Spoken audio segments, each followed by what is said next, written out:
ಆತ್ಮೀಯ ಶಿಕ್ಷಕ ಆಕಾಂಕ್ಷಿಗಳೇ, ತಮ್ಮೆಲ್ಲರಿಗೂ ಸ್ವಾಗತ. ವಿಡಿಯೋನ ಸ್ಟಾರ್ಟ್ ಮಾಡೋಣ ವೀಕ್ಷಕರೇ. ಅದಕ್ಕಿಂತ ಮುಂಚೆ ನೀವು ಕೊಡುವ ಒಂದೇ ಒಂದು ಲೈಕ್ ನಮಗೆ ಸಪೋರ್ಟ್ ಆಗಿರುತ್ತೆ.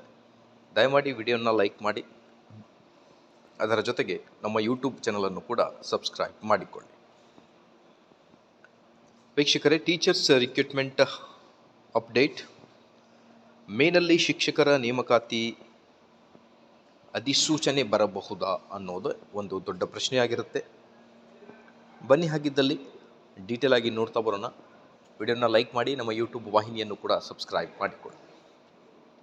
ವೀಕ್ಷಕರೇ, ತಮ್ಗೆ ಗೊತ್ತಿದೆ, ಈಗ ಮಾರ್ಚ್ 27 ನಂತರ ನೇಮಕಾತಿಗಳು ಸ್ಟಾರ್ಟ್ ಆಗುತ್ತೆ ಅನ್ನೋದ್ರ ಬಗ್ಗೆ ಏನೋ ಹೋಪ್ ಮಾಡಿ ವೇಟ್ ಮಾಡ್ತಾ ಇದ್ದ ಶಿಕ್ಷಕ ಆಕಾಂಕ್ಷಿಗಳಿಗೆ ಇಂಟರ್ನಲ್ ರಿಸರ್ವೇಷನ್ ಕೇಸ್ ಏನಿದೆ, ಆ ಒಂದು ಕೇಸ್ ಹಿಯರಿಂಗ್ ಮತ್ತೆ ಮುಂದೂಡಿದ ಕಾರಣದಿಂದ ಮತ್ತೆ ಶಿಕ್ಷಕರ ನೇಮಕಾತಿ ಕುರಿತು ಅಧಿಸೂಚನೆ ಮಾರ್ಚ್ 27 ನಂತರ ಬರಬಹುದು ಅಂತ ಕಾಯ್ತಾ ಇದ್ದ ಆಕಾಂಕ್ಷಿಗಳಿಗೆ ಮತ್ತೆ shocking news ಬಂದಾಯಿತು.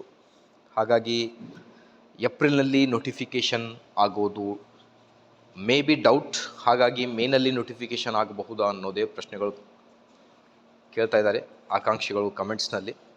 Most probably April ತಿಂಗಳಲ್ಲಿ ಐ ಥಿಂಕ್ ಈ ಒಂದು ಇಂಟರ್ನಲ್ ರಿಸರ್ವೇಷನ್ ಏನು ಕೇಸ್ ನಡೀತಾ ಇದೆ, ಈ ಒಂದು ಕೇಸ್ ಕ್ಲಿಯರ್ ಆದ ತಕ್ಷಣವೇ ಮೇ ತಿಂಗಳಲ್ಲಿ ಶಿಕ್ಷಕರ ನೇಮಕಾತಿ ಆಗಬಹುದು ಅನ್ನೋದರ ಬಗ್ಗೆ ಚರ್ಚೆಗಳು ಈಗ ಸ್ಟಾರ್ಟ್ ಆಗಿವೆ.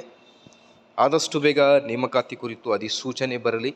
ಅದು GPT ಆಗಲಿ, PST ಮತ್ತು HSTR. ಶಿಕ್ಷಣ ಇಲಾಖೆ ಸಿದ್ಧತೆಯನ್ನು ಮಾಡಿಕೊಂಡಿದೆ ಅನ್ನೋದ್ರ ಬಗ್ಗೆ ಕೂಡ ಚರ್ಚೆಗಳು ನಡೀತಾ ಇವೆ.